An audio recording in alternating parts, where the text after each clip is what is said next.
Empecemos, pues. Manapati, ¿nos llevan una Dígame. oración? Amén. Padre Santo, Dios bendito, misericordioso, gracias, Señor amado, por permitirnos reunir de nuevo para aprender algo, Señor, para entender mejor tu palabra, para entender mejor lo que tú nos quieres hablar, Señor. Nuestro único fin y nuestra única meta es estar cada día más cerca de ti, y todos estos medios nos ayudan, Señor, para entender tu palabra. Te pido, Señor amado, que le des gracia y unción al Esteban. Bendícelo, Señor, por el esfuerzo que está haciendo de enseñarnos, y dale la gracia, y te pido que nosotras tengamos espíritu de discípulo, danos la inteligencia y la memoria para poder recibir lo que vamos a aprender. Bendícenos a todos, a cada uno de nosotros, en el nombre de tu Hijo amado, nuestro buen y bendito Salvador Jesús. Amén. Amén. Amén. Ya. Déjenme abrir el PowerPoint. Déjenme 2 segunditos. ¿Puedo compartir pantalla, cierto? Yo creo que sí. Sí. Entonces me voy acá a X. No, cancelar. Minimizar. Acá, para adentro tú.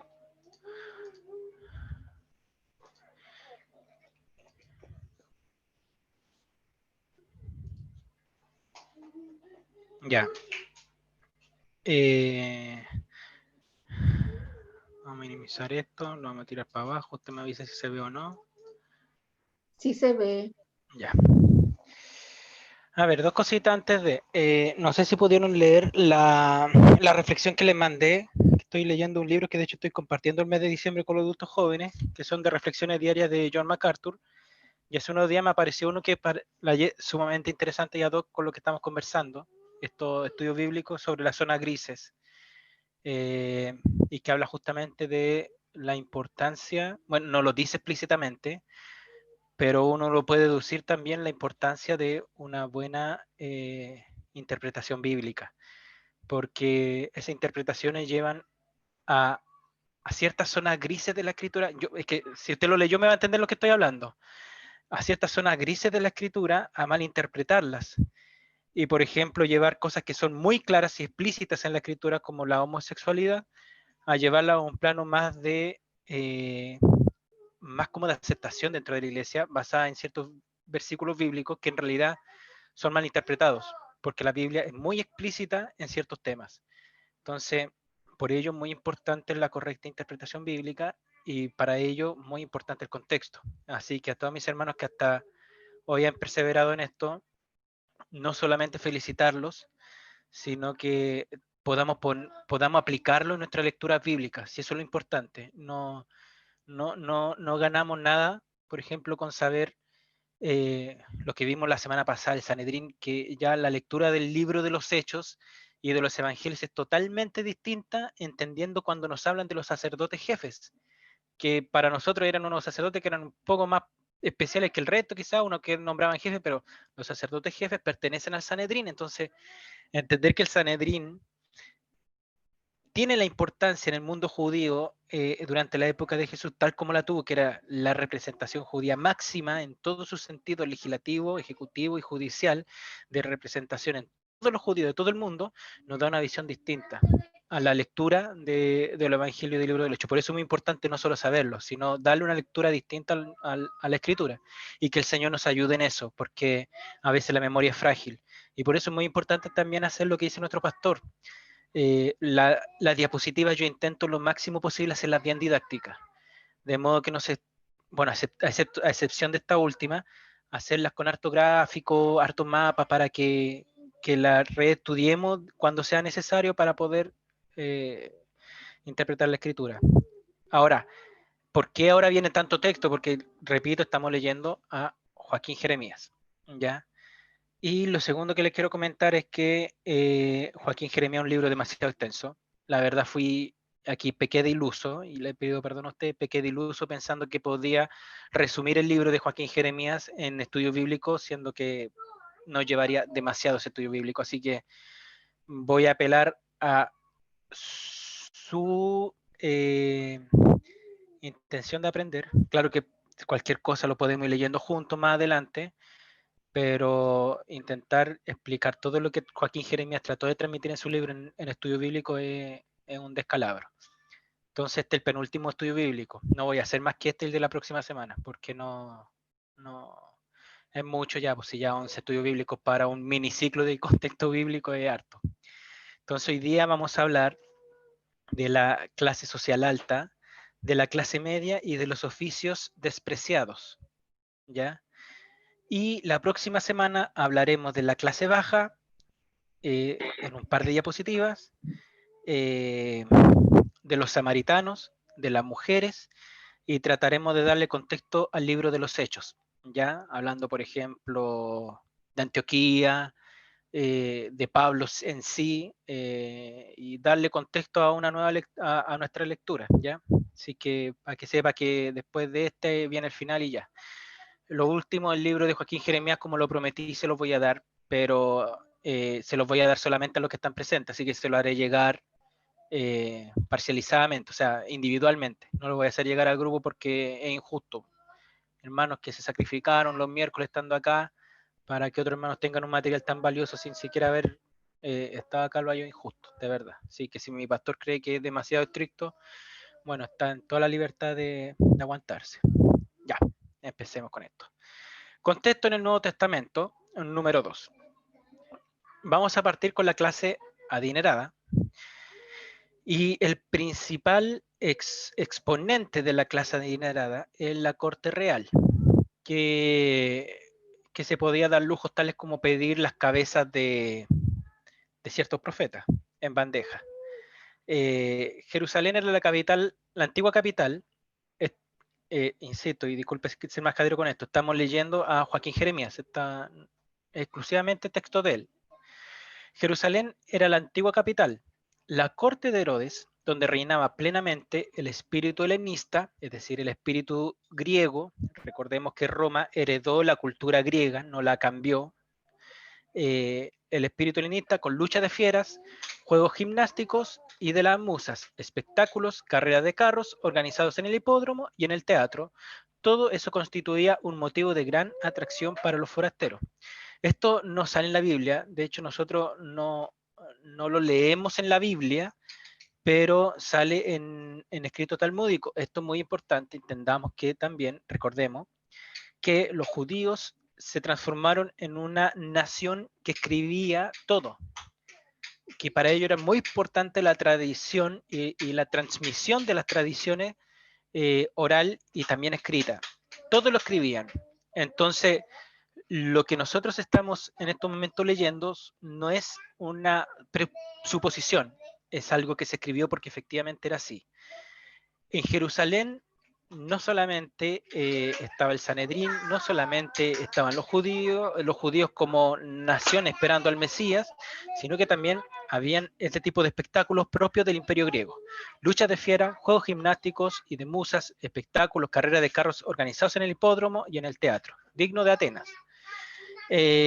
Extranjeros participantes activa o pasivamente en las competiciones deportivas, literatos y otros personajes de cultura helenística eran los huéspedes de la corte de Herodes. A estos se añadían las numerosas relaciones oficiales mantenidas por Herodes y también por Agripa I. Debido a ellas venían a Jerusalén enviados, mensajeros y guardias extranjeros. ¿Ya? O sea, cuando hablamos del rey Herodes no hablamos de simplemente un tipo que estaba en su palacio, o sea, tenía mucha actividad y relaciones alrededor de esta persona y de esta familia, la familia herodiana. Esta la pasamos la semana pasada, así que simplemente la leeremos. La corte dirigía la vida oficial, incluso en los tiempos de la dominación romana, desempeñaron las cortes principescas su papel, aunque solo eran pálidos reflejos de la anterior magnificencia. Herodes se veía obligado a vivir en constante temor de sus propios súbditos, por lo que tenía más de una razón para procurarse una poderosa guardia personal. Una vez envió en ayuda del emperador Augusto a 500 hombres de esta guardia. Esto es para que nos hagamos una idea de la grandiosidad de la corte real. No lo nombré aquí, pero Joaquín Jeremías habla de cortes menores que tenían ciertos lujos pero ninguno llegaba siquiera a los talones de la corte real, ¿ya? La corte real solamente en guardia tenía, si asumimos que envió 500 guardias al emperador Augusto, asumimos que el número de guardias que tenía el emperador, que diga el rey Herodes, era muchísimo mayor porque no se iba a quedar sin guardia. Aparte de estas guardias, tenía el servicio, que constaba de otras 500 personas. Estamos hablando de que ese palacio, el rey lo servían miles de judíos, o de no necesariamente judíos, de personas. Consta de 500 personas, la mayoría son esclavos, aunque hay algunos libertos.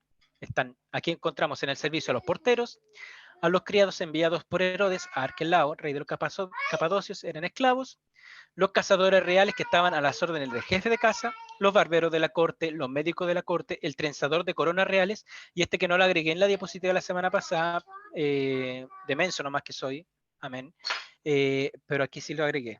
También están los siempre mal ponderados y mal necesarios verdugos, ¿ya?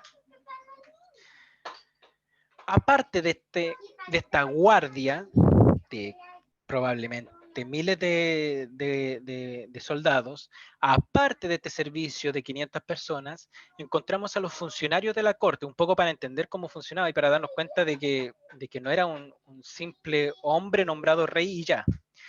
El secretario del rey, por sus manos, pasa toda la correspondencia. Está el secretario del rey. Está también el tesorero, que se ocupa de los asuntos materiales, como por ejemplo la adquisición de una perla preciosa para el tesoro real. O sea, este hombre se preocupaba de aumentar las arcas del rey Herodes.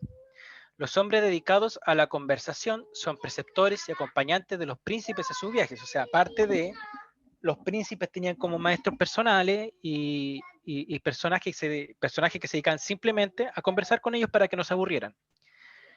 El guardaespaldas, muy interesante esto, desde un punto de vista histórico más que nada, guardaespaldas nos introduce después en los aposentos reales. Nos impiden considerarlo como miembro de la guardia del rey estos dos hechos. Era uno de los empleados de la corte más íntimos de Herodes, y sobre todo su título indicaba su rango en la corte, tal vez el de oficial de la Cámara Real, que se encuentra también en las cortes helenísticas.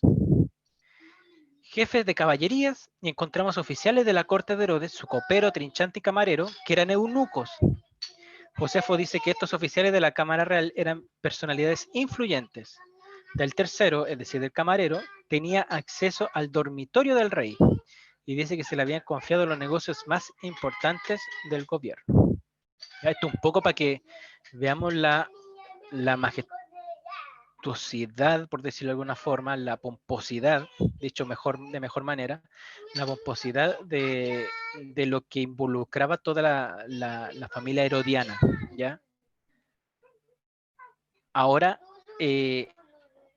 se habla también de que en los aposentos reales al lado del rey encontramos a los íntimos de ellos, con lo que generalmente se iban de fiesta, de carrete, los primos y amigos, pero bajo el término de primo no deben entenderse solamente a los parientes. Estos primos y amigos son los primeros en la jerarquía de la corte, según el modelo de todas las cortes helenistas. Junto a los primos, sobrinos, cuñados y demás parientes del soberano, en la corte de Herodes, formaban parte de estos primos y amigos, sobre todo griegos distinguidos. ¿Ya? O sea, aparte del servicio de 500 personas, aparte de la guardia de miles de soldados, aparte de todos los funcionarios de la corte que habían y de los interiores que había, el rey se daba el lujo de tener primos y amigos que son no solamente familia, sino que también entiéndase primo como distinguidos personajes dentro de la corte que generalmente eran griegos. No lo digo acá en la diapositiva, lo voy a nombrar. Joaquín Jeremías dice que era innumerable, o sea, no innumerable, sería muy exagerado, pero era inmensa la fortuna del rey Herodes, obviamente para poder costear todo lo que estamos conversando, pero obviamente de algún lado tenía que sacar plata. Y ahí entran, bueno, muchos juegos sucios y entre ellos también los impuestos. Y no vamos a dar después cuando hablemos de los recaudadores de impuestos y los publicanos, cómo eran considerados dentro de la sociedad judía.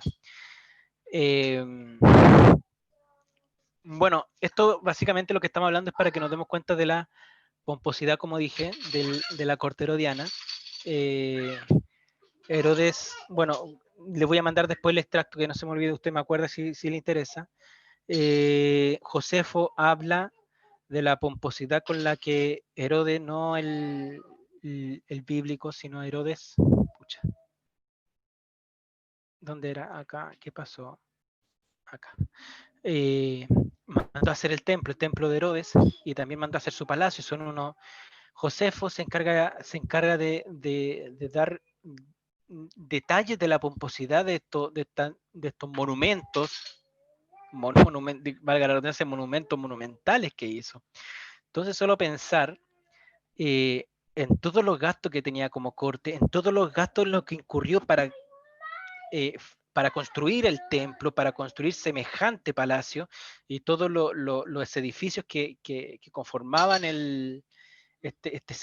Jerusalén, nos da la idea de lo oprimido que probablemente estaba y atosigado que estaba el pueblo con los impuestos.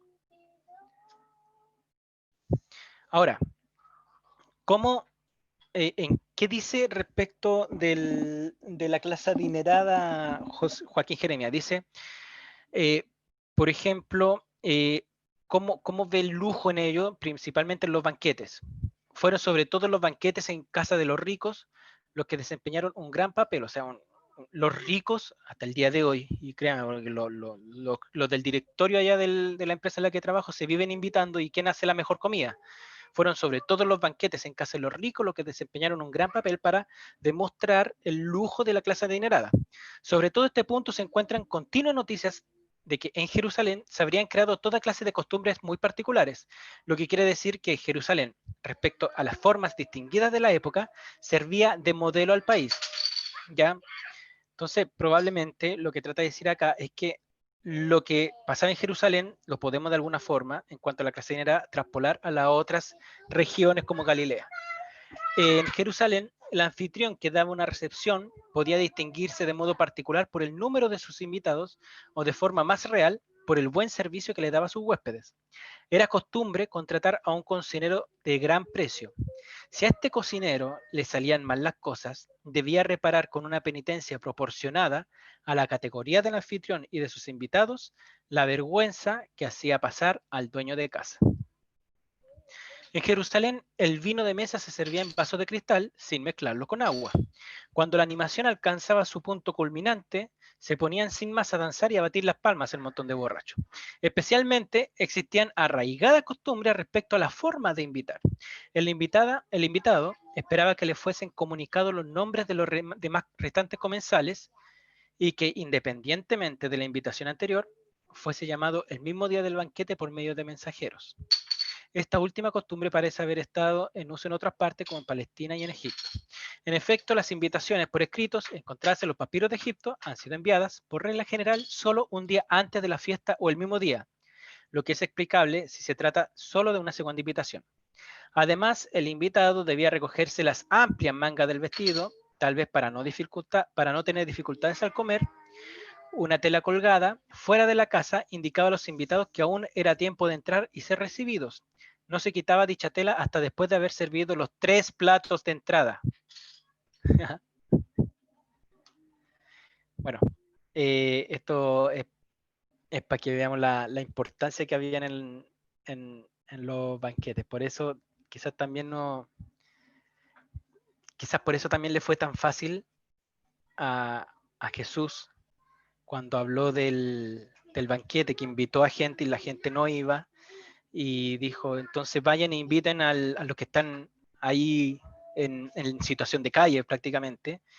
Era muy fácil quizás para nosotros no lo entendemos por una cuestión de cultura general, pero para la gente que estaba escuchando, que estaba apuntando principalmente a los ricos, vamos a ver después que el Sanedrín es parte de esta clase adinerada, podían entender muy bien la analogía, porque para ellos los banquetes eran parte del lujo de la clase, ¿ya? Y otro lujo que había acá son las mujeres. Y menos mal la Mili se fue a hacer uña, así que espero que no me acuse, pero sí, tener mujeres es un lujo, porque son caras. Eso. Pasamos a la otra diapositiva. Nos leamos, mire.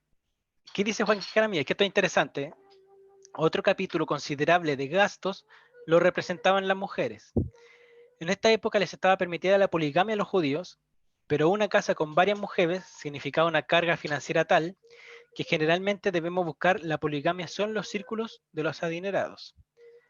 Las damas de la alta sociedad de Jerusalén eran muy mimadas. Si usted lee el libro de Joaquín Jeremías en el capítulo de las clases sociales y busca este párrafo, se va a dar cuenta de que habían lujos que el hombre le buscaba dar a la mujer que eran realmente ridículos, pero lo hacían. Es interesante contrastar que entre las damas nobles de Jerusalén se habían introducido ciertas obligaciones relacionadas con su condición. Por ejemplo, para amodorrar a los condenados, llevaban al suplicio, hacían que les diesen de beber vino mezclado con incienso. ¿Ya?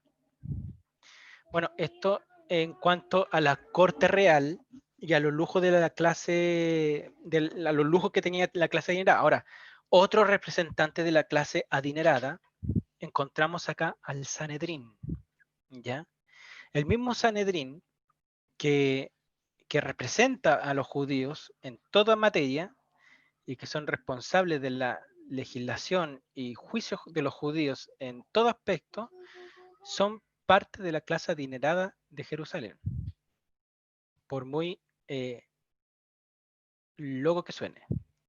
Jerusalén fue siempre el punto de atracción del capital nacional del país. Grandes negociantes, terratenientes, recaudadores de impuestos, ojo con eso, y rentistas. Encontramos algunos representantes de este círculo en los miembros del Sanedrín. El consejero Nicodemo era rico. Se dice que llevó para el enterramiento de Jesús 100 libras romanas de mirra y aloe, ahí sale el pasaje bíblico, y la literatura rabínica menciona a grandes negociantes de Jerusalén en trigo, vino, aceite y madera, los cuales formaban parte del consejo entre el año 66 y 70 después de Cristo. O sea, no solamente los miembros del Sanedrín ejercían como tal su cargo, sino que además eran negociantes, tenían grandes negocios, eran empresarios de la época. La tradición se ha ocupado especialmente de uno de ellos, de Nicodemo, gran comerciante de trigo. Se habla del lujo que reinaba en su casa, de su generosa beneficencia, no siempre exenta de ambición, y de la destrucción de sus riquezas durante los disturbios que precedieron a la destrucción del templo en el invierno del 69 al 70. El populacho prendió fuego a los graneros repletos de trigo y cebada. Probablemente ahí se le fue toda la fortuna al hombre.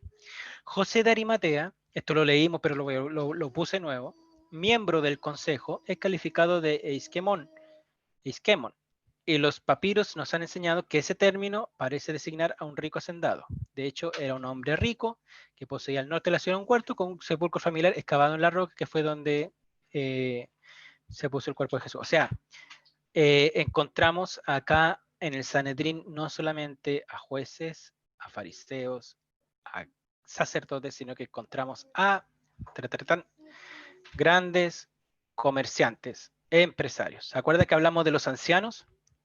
Aquí están metidos. Gentes importantes del pueblo. Por lo tanto, el Sanedrín tenía, estos miembros del Sanedrín tenían súper claro cómo funcionaban los banquetes y tenían súper claro a quiénes iba dirigido esta parábola del banquete al que nadie fue. También encontramos aquí a la clase sacerdotal, pero no a los sacerdotes comunes y corrientes, a la clase sacerdotal, a los sacerdotes de más alto rango. La nobleza sacerdotal pertenecía a los círculos ricos. Los sumos sacerdotes Ananías, el sacerdote jefe Sadoc, y según la tradición, los sumos sacerdotes Anás y Caifás vivían en la ciudad alta. Según el relato de Juan, Jesús después de su prendimiento fue conducido primeramente a casa de Anás, que había sido sumo sacerdote y entonces era suegro del sumo sacerdote en funciones. ¿Se acuerda que podían haber dos sumos sacerdotes, que hubiera un oficial? Bueno, este era el caso. En aquella casa había un espacioso patio. La casa tenía portera y otros criados. El sepulcro de Anás, situado al sudeste de la ciudad, debía ser un gran monumento que dominaba la región. Caifás, el sumo sacerdote en funciones, a quien Jesús fue conducido después, vivía en una casa con espacio suficiente para una sesión extraordinaria del Sanedrín de 71 miembros. Acuérdense, para recibir en su casa 71 miembros, yo si recibo aquí a 5 pelados ya no tengo a dónde sentarlo. Esta casa poseía claramente un porche y prestaban allí servicio gran número de criados y criadas. ¿Ya?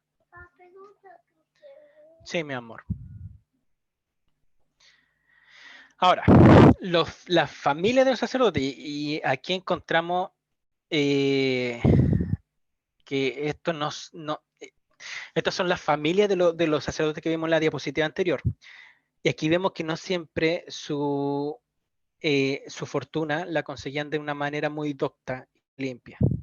Según lo que nos transmite la tradición, en la casa de la familia de los sumos sacerdotes reinaba un gran lujo. He aquí lo que se cuenta de Marta, perteneciente a la familia del sumo sacerdote Boetos. Estaba tan mimada que cuando quería, hijo, bájale el volumen, por favor, mi amor, que cuando quería ver oficiar a su marido Yoshua ben Gamalel, el día de la expiación, el Yom Kippur, día en el que todos debían ir descalzos, mandaba que le pusiesen alfombra desde su casa hasta la puerta del templo. Esto lo leímos antes de entrar en lo de Joaquín Jeremías. Lo puse acá de nuevo para no separar los temas. Los homicidas que habían encontrado asilo en alguna ciudad receptora no podían recobrar la libertad hasta la muerte del sumo sacerdote en funciones. No sé si se acuerda que la semana pasada vimos la función cultual del sumo sacerdote respecto a que hasta que el sumo sacerdote muriera, ellos debían permanecer en sus ciudades de refugio y cuando éste moría, ellos podían volver. No sé si se acuerda que lo vimos la semana pasada. Espero que sí. Bueno, fíjese lo que hacían la madre de los sumos sacerdotes para impedir que estos asesinos, que sin querer habían asesinado a alguien, para impedir que ellos rogasen a Yahvé por la muerte de los sumos sacerdotes para que volvieran a sus familias, las madres de estos sumos sacerdotes se encargaban, según se dice, de alimentar y vestir a aquellos homicidas. Es como, oye, yo te alimento, yo te llevo ropa, pero por favor no le pidas a Dios que mate a mi hijo. La misma función de sumo sacerdote requería fortuna. Recordemos solamente las víctimas del día de la expiación que el sumo sacerdote debía de pagar de sus propios recursos. O sea, todos estos indicios no hablan del gran lujo con el que probablemente vivía esta familia. Ahora, fíjese en esto. Sobre los ingresos ordinarios de los sumos sacerdotes, apenas encontramos nada. ¿Ya? O sea, de todos los años que tuvo Joaquín Jeremías, prácticamente no encontró escritos sobre cómo se ganaban la vida los sumos sacerdotes, cómo se ganaban la vida oficialmente. Sin embargo, Josefo cuenta que en los agitados años anteriores a la guerra judeo-cristiana del 66 después de Cristo, la desvergüenza y audacia de los sacerdotes jefes, que pertenecen al Sanedrín, era tal que se atrevían a enviar a sus esclavos a las eras para robar los diezmos que correspondían a los sacerdotes comunes y silvestres. Y así estos sacerdotes que eran de menor rango, que hasta entonces habían vivido exclusivamente de los diezmos, llegaban a morir de hambre. Esto la verdad a mí me hace pensar en algo y me dice, oye, se supone que si el sumo sacerdote tiene que entrar de una manera prolija delante de la presencia de Dios el día de la expiación, oye, ¿cómo lo hacía sin que se muriera adentro? Y esto me llevó a una respuesta. No lo sé. Así que es una de las tantas preguntas que voy a llevar anotada en mi libreta cuando llegue a la presencia de Dios. Le voy a decir, Señor, ¿por qué? ¿Por qué? Esta es una de las tantas preguntas que tengo. Así que si usted de repente encuentra la respuesta, me avisa, porque de verdad yo no entiendo cómo estos tipos y su familia, siendo tan patos malos, este hombre podía entrar al Santa Santorum sin que se muriera. De verdad es para mí, por lo menos, un misterio. Espero que nuestro pastor después, si es que tiene alguna idea, nos ilumine. Notemos en primer lugar la sorprendente riqueza de la nobleza sacerdotal en comparación con la situación miserable de los simples sacerdotes. Hay que recordar en segundo término que esta nobleza aparece especialmente interesada en el tesoro del templo y que provee las plazas de tesoreros del mismo entre sus descendientes. Hay que recordar también el comercio de animales para el sacrificio, del cual tal vez se ocupaba la misma familia del sumo sacerdote, el despojo sufrido por los sacerdotes inferiores mencionado anteriormente, y otros actos particulares de violencia, así como casos de corrupción. Esta familia eran como el padrino. Nos encontramos además con un gran nepotismo. en la adjudicación de los empleos más lucrativos e influyentes. ¿Usted sabe lo que es nepotismo? Bueno, aquí lo va a decir igual. Como los tesoreros y guardianes del mismo. Anás, hijo del sumo sacerdote Ananías, aparece en el año 50, eso tengo que cambiarlo, disculpe, en el año 52 después de Cristo como jefe supremo del templo. Por eso se le llama el jefe de los sacerdotes y aparece en un rango jerárquico inmediatamente inferior al de sumo sacerdote. Eleazar, otro hijo de Ananías, ocupa el mismo cargo en el año 66 después de Cristo. Nepotismo puro. Entonces, esto era como la famosa triangulación que estamos viendo ahora, de que están todos metidos. Bueno, parece ya ser de que esto, hasta en las mejores naciones, hasta en las naciones escogidas, sucede. Así que no debería impactarnos, pero no debería de extrañarnos. Ya, hasta ahí la clase adinerada. Hay muchísima más información en el libro de Joaquín Jeremías, así que ánimo, porque harto. Ya, clase media. Esto es todo lo que vimos, es para que se dé se haga una idea del lujo, ¿ya?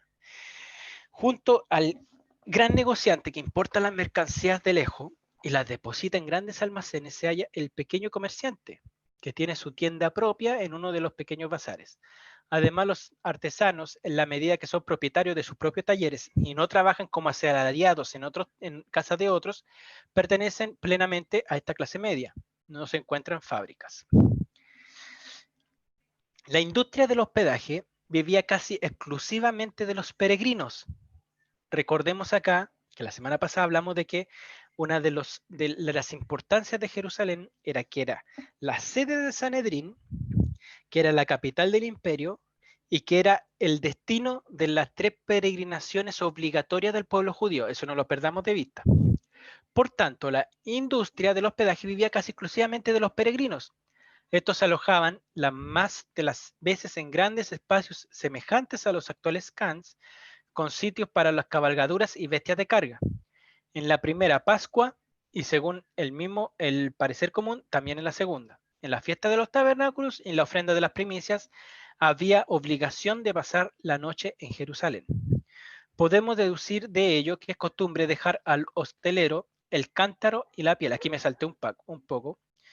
Se justifica la costumbre practicada en su tiempo en el derecho consuetudinario adquirido por los hosteleros de Jerusalén de quedarse con la piel de las víctimas de los sacrificios.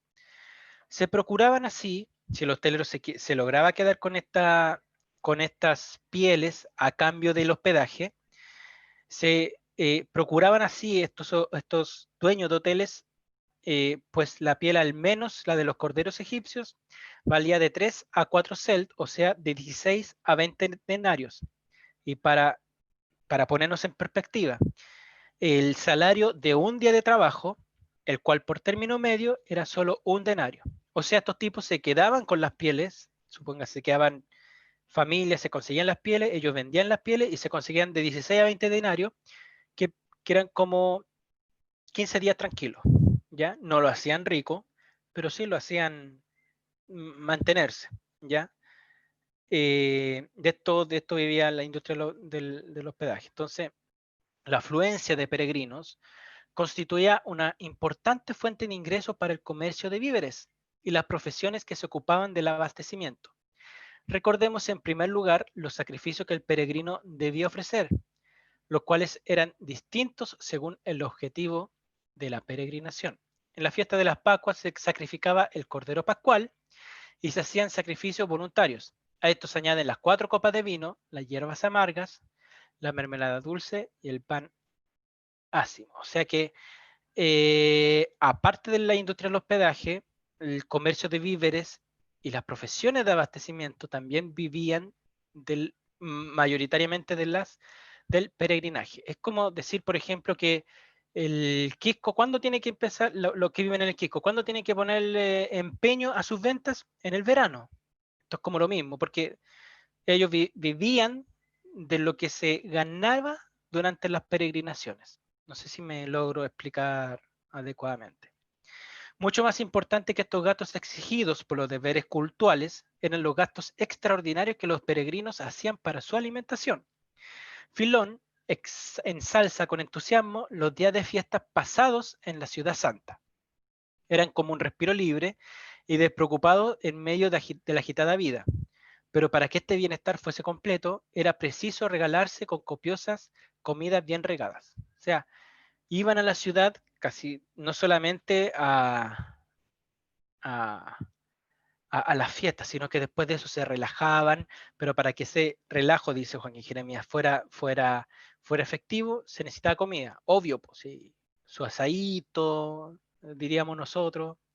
Entonces, banqueteaban durante 7 días y no regateaban ningún gasto. Así describe Josefo la celebración pascual del pueblo. O sea, también la industria de la alimentación también se hacía sus buenas zarcas durante las peregrinaciones.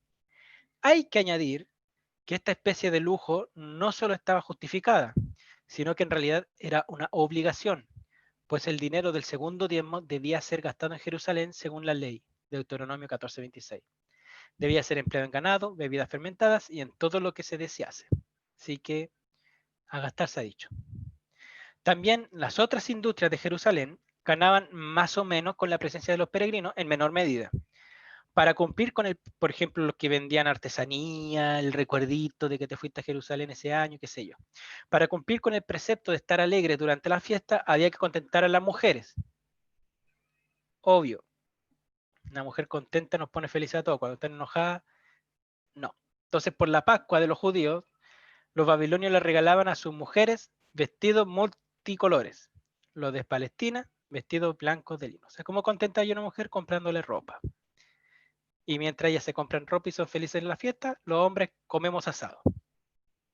Soy clase media yo.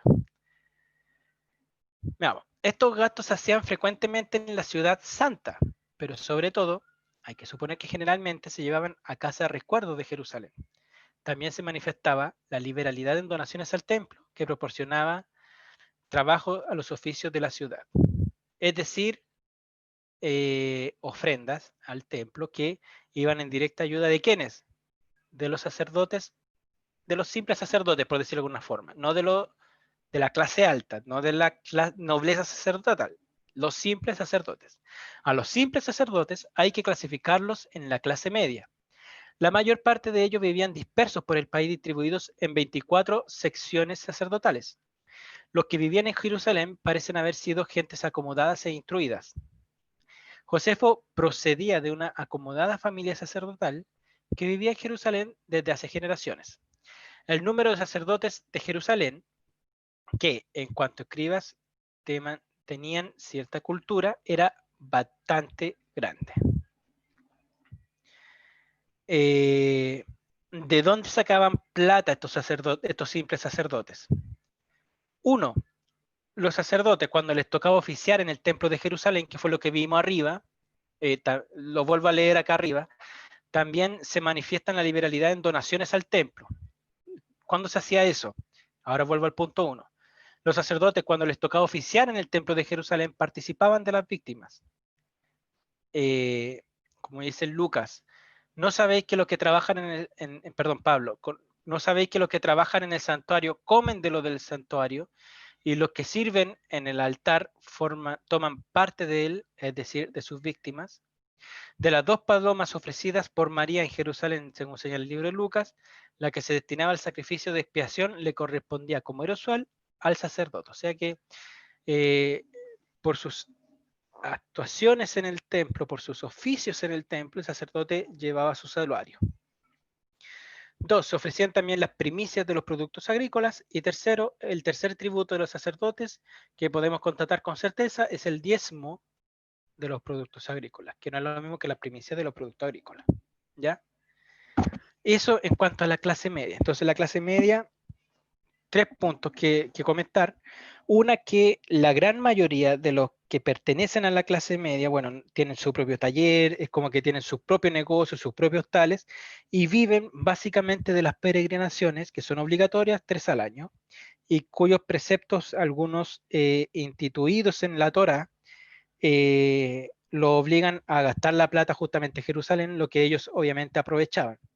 Esta época estivales de los judíos son como el verano acá en la zona costera, para que nos hagamos una idea. Segundo, que esta clase media también estaban los sacerdotes. Sin embargo, mucho se habla de que en algunos, bueno, no sé si lo escribí, al parecer no lo puse, pero se dice de que, por ejemplo, cuando estaban participando los sacerdotes de esta fiesta de peregrinación y se iban a dividir entre los 24 sacerdotes de estas 24 secciones sacerdotales, aparecían los matones enviados por los sacerdotes jefes y se robaban todo.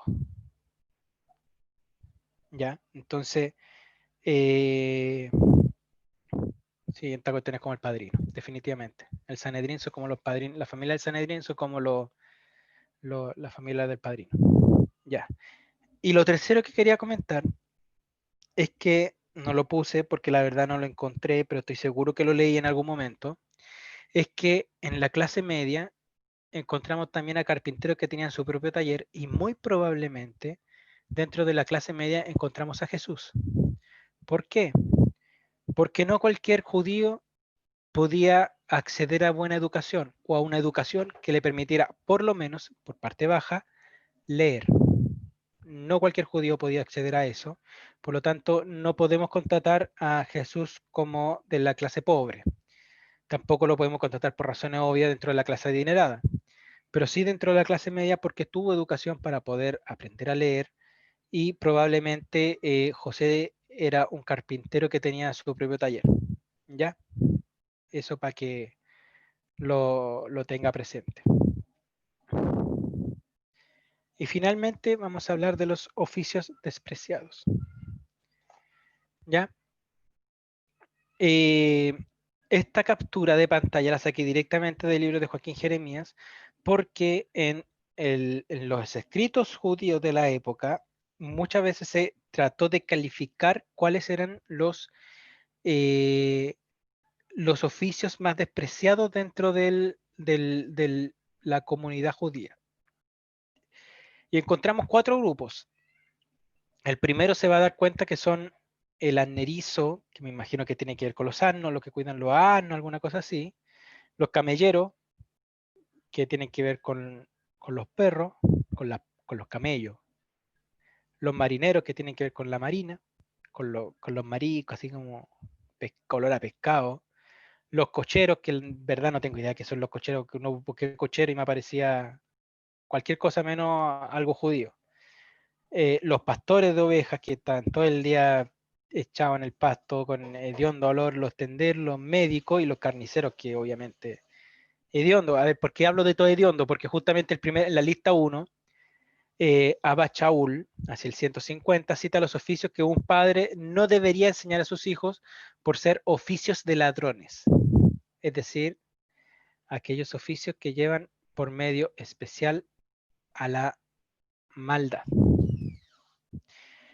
La lista 2 cita 3 oficios que no eran ciertamente considerados como deshonrosos, pero sí repugnantes principalmente a causa del mal olor producido por estas actividades. Miren al revés. ¿Quién eran los que están en la lista 2? Recogedor de inmundicias de perro. Miren los oficios raros que tenían allá. Y les pagaban por recoger caca de perro. Recogedor de inmundicias de perro, fundidor de cobre. Me acabo de enterar que un fundidor de cobre es hediondo. Y un curtidor. Los curtidores son los que le sacan las pieles a los animales, ya que probablemente estaban muy relacionados con lo del 1. Los que ejercían los oficios citados en la lista 3 tenían que sufrir de forma aún más sensible. Los trabajadores mencionados en ella tenían relación con mujeres y eran sospechosos de inmoralidad. Por eso se dice que no hay que dejarlos solos con estas mujeres, porque son frescos. Entonces en el 3 encontramos al orfebre, que son los, como por decirlo de alguna forma, los que trabajan las joyas. Cardador de lino, que tiene que ver con el lino. Me imagino que el lino, obviamente, por ser un género precioso, se hacían vestidos con él y había que medir a la mujer, entonces, oye, ojo con dejarla ahí solo con ella. Y eso era considerado deshonroso, ¿ves? El molero, que molía, no sé, hermano, de verdad que no sé. El buhonero, el tejedor, el barbero, blanqueador, sangrador, bañero y curtidor. Todos estos oficios eran considerados despreciados porque estaban relacionados con la mujer. Aquí no estamos hablando de clase alta, clase media, clase baja. Porque si te vas a dar cuenta, por ejemplo, encontramos a médicos en el primer punto que estaban relacionados con cargos deshonrosos. Probablemente quizás algunos se aprovechaban de algunos, pero no todos eran así. O sea, hay que pensar solo en, en médicos que la Biblia también nombra. Entonces probablemente hay oficios despreciados en los que encontramos en la clase media.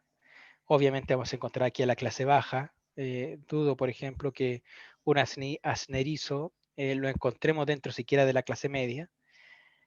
Un orfebre que fabrica joyas probablemente no lo vamos a encontrar en la clase baja. Sí en la clase media, quizás hasta un poquito tirado a la clase alta. Así que aquí estamos hablando de oficios independientes de la clase social, oficios despreciados. ¿Ya? Pero fíjese en el cuarto. La práctica de uno de los oficios mencionados en la lista 4 significaba la mancha más grande, o sea, esto ya era el horror del horror, la creme de la creme de lo despreciable.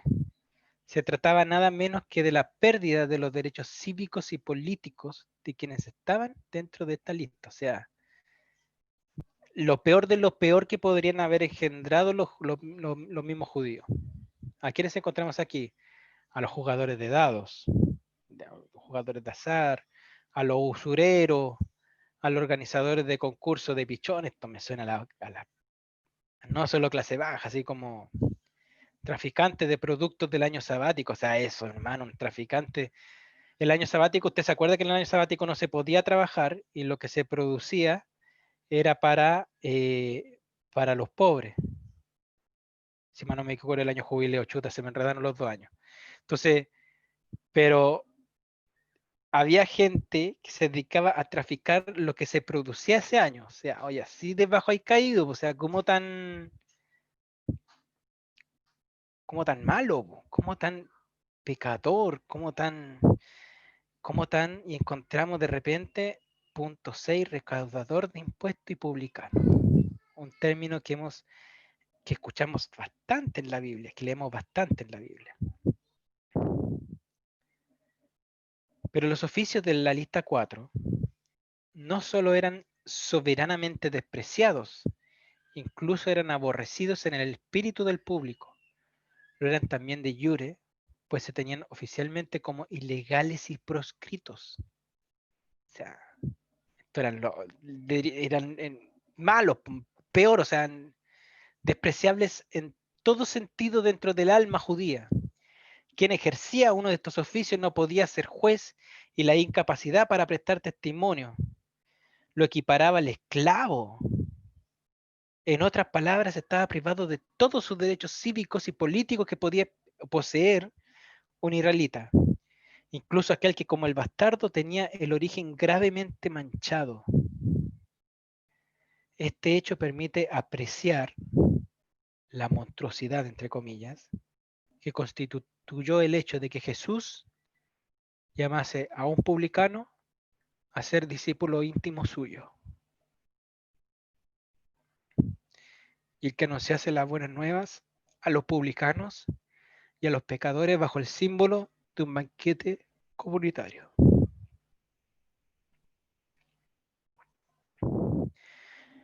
No sé si lo puse, pero no lo puse. Pero Joaquín Jeremías habla de todos los términos que incluso la Biblia y el Talmud procura en cuanto a los publicanos. ¿Cómo consideran a los publicanos? Pecadores.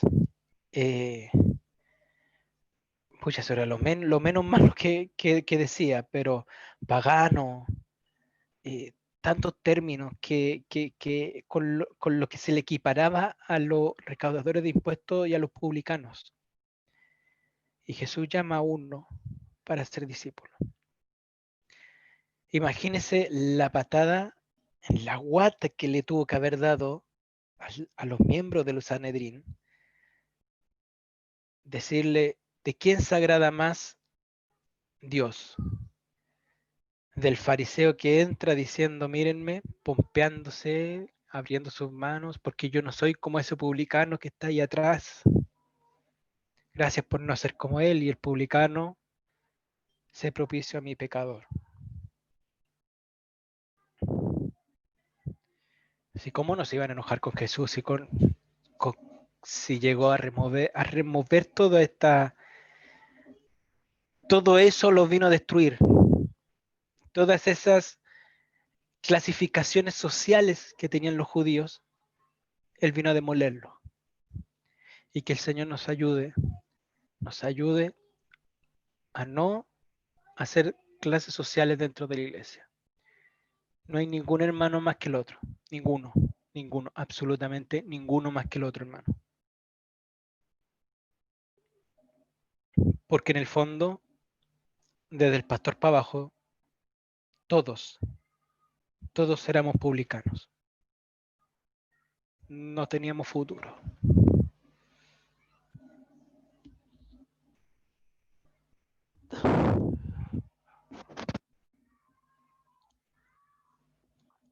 Y eso para agradecer al Señor.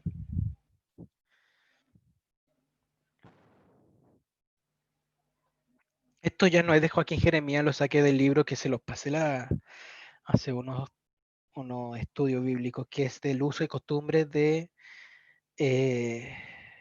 la Biblia. O sea, no me acuerdo si era así, usted le busca después el título. Y ahí habla del descontento judío. El descontento judío, lo voy a leer textual, giraba alrededor de los impuestos. Porque en la economía de los tiempos, la imposición tributaria era pesada, porque había de alguna forma que sostener a la corte real, que tenía miles de personas en su interior y que tenía infinitos gastos, había que cubrir eso. ¿Y cómo los cubríamos? Bueno, con tributos pesados. Y no solo eso. Fíjese que Joaquín Jeremías, que tampoco lo encontré, pero está ahí escrito en algún lado, porque lo leí hace años, dice de que los recaudadores de impuestos eran mal mirados no solamente porque cobraban impuestos, que ya era mal visto, era un oficio despreciado, no solamente por el hecho de estar cobrándole al pueblo de Dios dinero para una nación incircuncisa como el Imperio Romano, sino que además estos recaudadores de impuestos también, si a ellos les decían, oye, cobra 100, bueno, cobremos 150. Total, yo tengo que entregar 100. ¿Y los otros 50 de quién son? Son míos, decía el recaudador de impuestos. ¿Por qué hacían esto? Porque de ese delta vivían ellos. Entonces no tenían ningún empacho en cobrar más de lo que debían. E incluso acá, dentro de los recaudadores de impuestos, encontramos recaudadores de impuestos que estaban en la clase alta. O sea, imaginémonos, siendo una carga tributaria pesada, cuánto más pesada se hacía con esta delta que le colocaban los recaudadores de impuestos. La ciudad de Roma se sostenía imponiendo y cobrando impuestos, no con la agricultura, la industria o el comercio. El sistema romano permitía el contrato de arrendamiento de los derechos de los impuestos a los empresarios, quienes cobraban los impuestos de la región y ganaban todo lo que cobraban por encima de lo que debían a Roma. Este método invitaba al abuso, que es parte también de lo que leímos recién. A los judíos que trabajaban en el sistema de impuestos se les consideraba traidores, aun cuando la situación pudiera haber sido peor si los que actuaban como agentes de impuestos eran extranjeros. O sea, del impuesto que se cobraba, obviamente había que pagarle a los que estaban a cargo, los romanos. Y había también que pagar a la corte.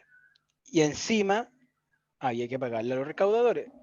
Entonces, la carga, como dice acá, tributaria dentro del pueblo judío, era muy pesada. El descontento judío contra el gobierno romano también tenía un elemento nacionalista. Los judíos no se habían olvidado de su independencia bajo los macabeos, que lo vimos cuando hablamos del periodo intertestamentario. E incluso los judíos que estaban esparcidos en muchas regiones del imperio retenían su identidad cultural. El descontento político se inyectaba con fervor religioso debido a que los judíos se consideraban una nación santa y no simplemente una nación entre muchas. Ahí esperando al Mesías los judíos. Algo de descontento judío tenía que ver con las prácticas religiosas del Estado romano. Algo del descontento judío tenía que ver con las prácticas religiosas del Estado romano. Punto. Las banderas y emblemas del ejército romano eran considerados artículos religiosos. Se esperaba que los ciudadanos y súbditos romanos honraran estos símbolos y participaran en las funciones públicas que era apropiado. Espérame. Que parece que llegó alguien.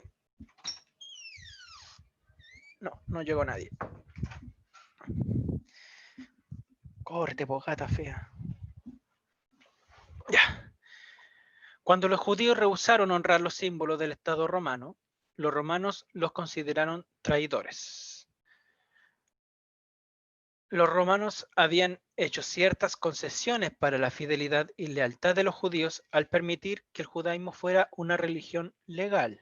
De ahí que permitieran, por ejemplo, que no solo tuvieran sus propios reyes, que eran puestos por el Imperio Romano. Recordemos que después de la revuelta judía, se cambió a la familia Asmonia a la Herodiana, entonces estos eran puestos por los romanos, sino que también permitieron la participación activa del Sanedrín. ¿Ya? Entonces, los romanos habían hecho ciertas concesiones para la fidelidad y lealtad de los judíos al permitir que el judaísmo fuera una religión legal. Sin embargo, pensaban que los judíos y los cristianos también podían practicar su propia religión, al mismo tiempo continuar sometiéndose a la religión del Estado. Con el tiempo, los romanos introdujeron la práctica de deificar, es decir, de divinizar al emperador, o sea, hacerlo una clase de dios. Julio César murió en el 44 a.C., fue el primer emperador en ser deificado. En el tiempo del Nuevo Testamento, el emperador recibía adoración durante su propia vida. Los judíos y los cristianos encontraron imposible comprometerse en este asunto, así como Sadrach, Mesach y Abednego. ¿Ya? Eso. Dejo de compartir. Ya. Espero que le haya quedado claro. Hay demasiadas cosas que no pasé y no las voy a pasar por razones obvias. Porque es mucho, demasiado material. Así que la próxima semana, que va a ser el último estudio bíblico de contexto histórico, les voy a hacer llegar a ustedes, insisto, individualmente el libro de Joaquín Jeremías, ahí usted le echa el ojo. Les voy a enseñar también cómo buscar, porque hay una trampa con el PDF para buscar cuando usted quiere buscar de un tema en particular. Así que eso. Cualquier duda con el pastor. Hablando del pastor Juanito, me imagino que el pastor está indispuesto.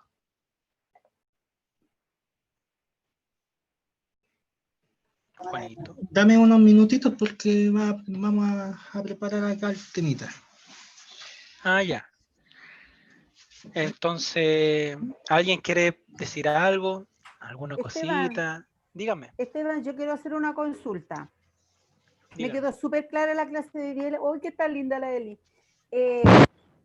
Tú hace un tiempo atrás, cuando casi recién empezaron las clases, dijiste que si nos parecía algún tema para poder ir preparándolo, porque yo creo que con la cuarentena vamos a seguir encerrados, entonces sigamos adelante, pues. Y si tú tienes tiempo. Sobre el templo, desde que Dios le dijo a Moisés cómo tenía que construirlo. Ya. Eso me llama la atención. ¿Por qué te digo que me llama la atención? Porque hace muchos años atrás, un sobrino de Jorge le instaló en su computador la Illumina.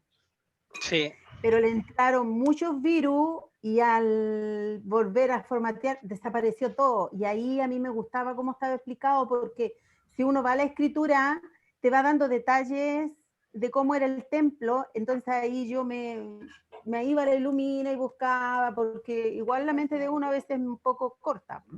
Entonces, no sé, a mí me interesa ese tema, a mí por lo menos, no sé a los demás hermanos. Ese era mi deseo. Sí, Saludos, mire, bendiciones. dos cositas. Decirle que el Illumina ya no se puede instalar porque se instalaba solamente el sistema operativo antiguo. Y de hecho yo lo compré y me fastidié y le mandé un correo a la gente de Illumina porque cómo era posible que un producto que uno compra después ya no lo puede instalar. Y encontré una biblioteca que se llama Glo. Y resulta que esta gente de Glo descontinuó su programa porque ahora hay que comprar suscripciones para poder acceder a este tipo de bibliotecas virtuales.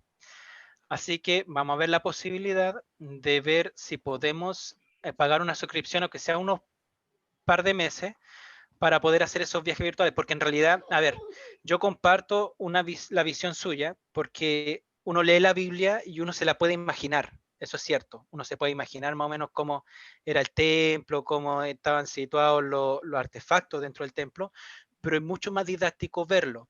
Y en ese tipo de enciclopedias virtuales uno hacía como el recorrido en 3D, entonces uno se da vuelta, para acá estaba el candelabro, para allá estaba el Santa Sanctorum, para acá atrás uno se da vuelta y salía y estaba el altar, entonces muy didáctico. Así que voy a ver si lo pillo y si lo pillo vamos a pasar una o dos clases con esos viajes virtuales. Si es que lo pillo, no me comprometo a nada, lo voy a buscar. Eso, pastor. Bueno, agradecer al Esteban el esfuerzo que ha hecho hasta ahora con los cursos, ¿no? Yo lamento que hermanos estén faltando porque habían más inscritos. Lo que pasa es que a veces a nosotros nos asustan las letras. Entonces nos acostumbramos a los monitos, nos acostumbramos a los gráficos, pero la verdad es que hay que perderle el miedo a la lectura. Siempre podemos encontrar cosas lindas en la lectura. Bueno, afortunadamente a Esteban le gusta, entonces nos puede ayudar y vamos a orar al Señor para dar gracias por este momento que hemos tenido y para pedirle al Señor de que siga con nosotros. Y si usted inclina su rostro, oramos al Señor. Padre nuestro que estás en los cielos, santificado es tu nombre. Queremos agradecerte, Dios, este momento donde con la ayuda de nuestro hermano Esteban, Señor, hemos visto cómo era la sociedad, las clases sociales en los tiempos bíblicos, cómo eran los trabajos despreciables. Y esto, Señor, que parece una pérdida de tiempo o que parece la acumulación de una serie de conocimientos y mayor trascendencia en nuestra vida espiritual, cobra gran valor cuando leemos las Escrituras. Señor, la oración del fariseo y el publicano es un pasaje precioso, pero después de ver que el publicano era lo más despreciado, era lo más aborrecible, y el fariseo era lo más cercano a ti, y Jesús dice, os digo que ese publicano salió justificado antes que el fariseo. Qué golpe para lo que se creía, lo que se manejaba en esa época, Señor, y qué gran mensaje de misericordia para nosotros, que somos tan malos, que somos tan pecadores, que no tenemos ningún mérito ante tu presencia, que si buscan en nosotros no van a hallar nada bueno, pero tú nos dices que si nosotros acudimos con reverencia a tu presencia, seremos justificados. Para eso estamos estudiando, para entender esos pasajes con mayor claridad, para entender por qué los publicanos, los cobradores de impuestos eran tan despreciados, cómo se enriquecían, cómo los sacerdotes se enriquecían a costa del pueblo. Por eso la gente decía, este nos habla como ninguno antes nos había hablado, con autoridad, con integridad. Ayúdanos, Señor, a aprender estas cosas para aplicarle la lectura bíblica y así entender mejor tu palabra. Bendice a Esteban, bendice a cada uno de los participantes que ha estado en esta tarde. Bendice nuestras vidas, Padre bueno, en el nombre de Jesús. Amén. Amén. Señor les bendiga. Amén. Amén. Mis hermanos, que estén Nos muy vemos. bien, que el Señor les bendiga. Cuídense. Gracias, Dios Esteban. les bendiga. La próxima semana les confirmo si encuentro lo de que me pidió la hermana Mónica. ¿Ya? Así que ojalá lo pillemos. Estén bien. Chao. Chao. Chao. Chao. Dios bendiga.